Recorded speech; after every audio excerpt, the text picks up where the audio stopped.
행복한 안식일입니다. 제가 사실 고등학교 이후로 제가 출석하는 교회가 아닌 다른 교회에 와서 이렇게 순서를 쓰는 게 처음인 것 같아요. 그리고 어린이반에서 올해 아이들과 예배를 드려서 안교 시간도 사실은 참석을 최근에 거의 몇 년을 안 했던 것 같은데, 제가 이제 이 간증 이야기를 처음에 딱 듣고 다른 교회에서 안교 시간에 무슨 이야기를 하지? 하나님, 저 아닌 것 같아요. 언니들만으로도 충분하잖아요. 저 빼주세요. 이렇게 계속 이야기를 했거든요. 저는 간증할 게 없다고 계속 하나님께 계속 이야기를 했는데 그 말이 맞더라고요. 저는 자랑할 게 없는 사람이에요. 그래서 하나님 자랑하자. 내가 받은 은혜가 너무 많고 하나님 사랑이 너무 크잖아요. 그래서 그 하나님 자랑하러 이 자리에 섰습니다. 오늘 함께 순서 쓰는 언니들은 제가 이 언니들을 기도하는 언니들이라고 부르거든요. 이렇게 모이게 된 건 말씀 묵상하면서 플러스 라이프 하면서 패스트 제자 훈련 하면서 거든요. 그러니까 저는 그냥 이 정도면 잘 살고 있다라고 생각을 하면서 살고 있었어요. 신랑이 신앙을 하지는 않지만 다정하고 성실한 사람이고 또 아이들도 큰 문제 없이 그냥 모범적으로 잘 자라주고 하는 일도 잘 되고, 그래서 이 정도면 건강하게 살고 있구나 하고 있었는데 시련이 와요. 제가 친정 엄마를 엄청 좋아했는데, 물론 엄마여서이기도 하지만 사람 대 사람으로 되게 많이 좋아했었거든요. 근데 엄마가 돌아가시고 또 여러 가지 힘든 일들이 한꺼번에 막 저한테 오더라고요. 그래서 제가 공황장애를 진단받고 우울함과 무기력함이 함께 오더라고요. 일상생활이 잘 안 될 만큼. 아이들이 2명이나 있는데 엄마 역할도 잘 못하고 사람도 잘 못 만나고 운전도 못하니까 어디 가지도 못하고, 네, 그렇게 한 3개월을 보내요. 근데 그 시간 동안 저 혼자 기도하고 말씀 보는 게 안 돼요. 그러니까 제 영적 상태가 저 바닥에 가 있어요. 그러니까 제가 몇십 년을 신앙생활을 하면서 영적 교만이 저에게 있었던 거예요. 그런데 쩔퍼덕 넘어지고 나니까 저 자신에 대한 실망감, 자괴감, 이런 것들이 이루 말을 할 수가 없죠. 근데 그때 사단이 저에게 계속 이야기해요.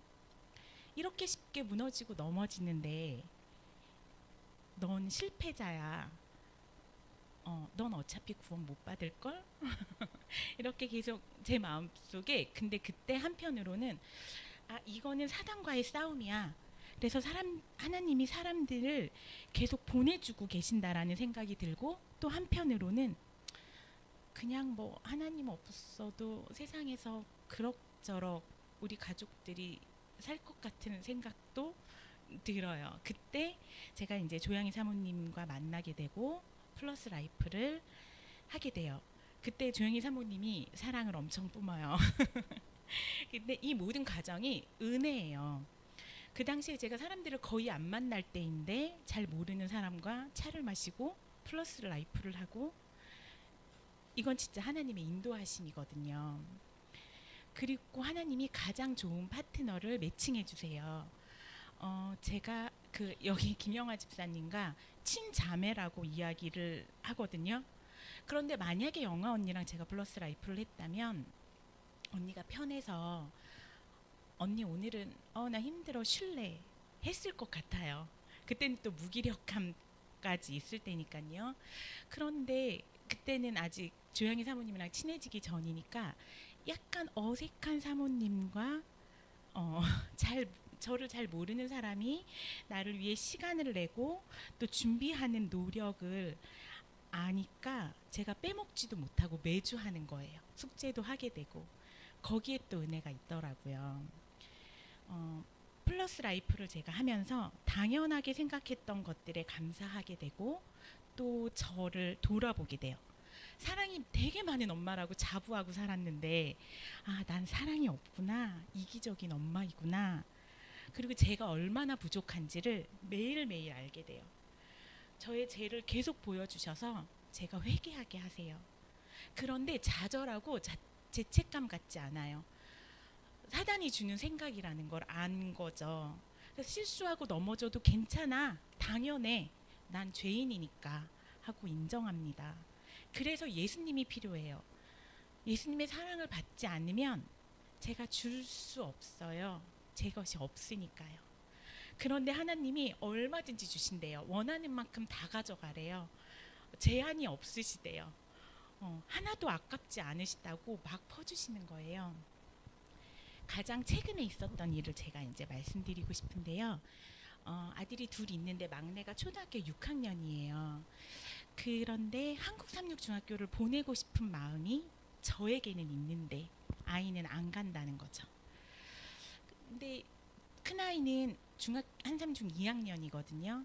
준비를 엄청 열심히 많이 해서 보낸 경험이 있으니까 준비를 안 하는 막내가 제가 너무 불안한 거예요. 그래서 올 초에는 설득을 하려고 했죠.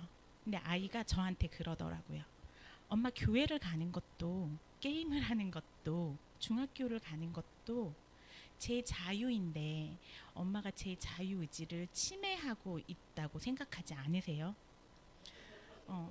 예전 같으면 저는 계속 설득했을 거예요. 그러니까 저는 제가 나쁜 엄마라고 생각을 안 한 이유가 내가 욕하고 화내고 너한테 나쁜 걸 강요하지 않았다. 나는 늘 너를 설득했다. 너의 의사를 존중했다였는데 가만히 생각해보면 제가 원하는 방식대로 설득이 될 때까지 설득을 했거든요. 그러니까 아이가 결국은 할 수밖에 없게. 그래서 제가 이 부분 회개했거든요. 나의 욕심대로 내 방식대로 내가 만든 틀에 아이들을 넣어놓고 구겨놓고 아이들을 힘들게 한 건 제가 회개하고 제가 뭘 눌렀죠. 눌러서 화면에 나왔죠. 죄송합니다. 네, 그거 회개하고 아이들한테도 제가 사과했거든요. 그러니 제가 강요할 수가 없잖아요. 그래서 기도했어요. 아이 마음에 바뀌게 해달라고요. 그런데 기도할수록 제가 바뀌어요. 제 마음이 바뀌고 하나님 뜻을 알게 해주세요. 제 생각과 달라도 순종할게요. 그래서 아이랑 이야기를 합니다. 교회에서 준비하는 건 참석하지 않아도 시험은 보자고. 그리고 그 결과를 따르자고. 그랬더니 아이도 그렇게 하겠대요. 그리고 제 마음이 편해졌어요. 합격이 목표가 아니니까요. 하나님의 뜻을 아는 것이니까요. 동시에 제 마음이 이런 생각이 막 들어와요. 하나님이 키우신다. 너가 힘을 빼야 하나님이 일하신다. 하루는 막내 머리가 너무 자라서 지저분해가지고 머리를 자르자고 했더니 라푼젤이 꿈이래요. 그래서 그때 또 기도합니다. 제가 하나님, 저는 아이 머리도 자르지 못하는 엄마예요. 하나님이 키우시니까 저 걱정 안 할게요. 네. 그러다가 아이가 한삼중에 가고 싶은 마음이 조금 생겼어요. 조금. 그래서 가고는 싶지만 노력은 안 하고 싶은. 근데 그 시기가 시험을 2주 앞두고예요. 지금은 일주일 남았어요. 다음 주 일요일이거든요. 그때 영아 언니가 전화가 와요. 준택이 자소서 준비해야 될 것 같아. 아이는 준비 안 하고 싶은데 자기를 너무너무 사랑하는 영아 이모가 하자고 하니까 즐거운 마음으로 해요. 그래서 파주까지 가서 준비를 하고 옵니다. 또 전문가인 방범현 사모님을 보내주셔서 아이가 사모님과 자소서 준비를 하는데 자기가 하기 싫은 거를 하고 오는데도 너무 기분 좋게 오는 거예요. 근데 방 사모님이 사랑의 마음으로 아이의 마음을 터치해 주시니까 아이가 자소서를 쓰고 오는 게 아니라 마음에 힐링을 하고 오는 거예요. 그리고 또 저는 그냥 가만히 있는데 구술 면접 준비해 주셔야 된다고 여러 많은 사람들이 마음 모아주시고 힘 모아서 일주일 남은 이 시점에서 준비해 주시려고 엄청 노력하고 계시거든요. 또 함께 기도해 주시는 분들이 계세요. 제가 힘을 빼고 하나님께 맡겼잖아요. 하나님이 일하고 계세요. 저는 이 시간이 준택이가 입시 준비를 하는 시간이라고만 생각하지 않아요. 하나님의 사랑을 경험하고 있는 시간이라고 생각하거든요. 하나님이 준태기를 얼마나 아끼고 사랑하시는지 많은 사람들을 통해 보여주시는 거라고 생각해요. 아이가 그동안은 입시 준비를 하지 않았지만 패스트 제자 훈련을 하고 이제는 제자를 삼았어요. 하나님이 키우고 계시는 거 맞죠? 이 시간이 또 하나님을 믿지 않는 저희 남편에게도 그리스도인의 향기를 전하고 있는 거거든요. 제가 신랑한테 오빠 이런 사람이 어딨어? 이런 사람이 어딨어? 계속 이런 이야기를 하고 있거든요. 저 역시 너무 소중하고 감사한 시간이고요. 하나님께서 보여주시고 계시잖아요. 하나님이 얼마나 저를 사랑하시는지, 얼마나 많은 능력을 가지고 계시는지, 이렇게 많은 사람들을 통해서 역사하시면서 저의 부족함을 다 채워주시고, 저를 지켜주시고, 언제나 제 편 되어주시고, 곱하기로 축복해주시고, 역전시켜주시고, 회복시켜주시는 하나님을 경험하고 있습니다. 제가 간증을 준비하면서 느낀 건 하나님이 저를 중심으로 일하시는 느낌이었어요. 제 인생에서 철저하게 저를 주인공으로 만들어주시는 거예요. 여기 계신 성도님들 한 분 한 분마다 다 인생의 주인공으로 만들어주시는 하나님이 너무 멋지지 않으신가요? 네. 제가 하나님을 믿는다고, 하나님을 사랑을 알았다고 해서 모든 상황이 완벽하게 정리되고 환경이 변하는 건 아니잖아요. 저는 마음속에 하나님 믿으면 잘 살고 잘 될 거라는 기복신앙이 마음 깊이 있었거든요. 그런데 지금의 오히려 제 상황은 엄마 돌아가심을 시작으로 해서 제 자신이 깨어지고 낮아지는 경험을 계속하고 있거든요. 제가 자신 있는 것들, 저의 자랑, 소중하게 생각했던 것들, 양보할 수 없다고 생각했던 부분들 한두 가지가 아니라 역경 비빔밥 같은 제 인생이 엉망진창이 된 것 같았어요. 삶 전체를 부정당하는 것 같았고 욥이 된 것처럼 느껴졌어요.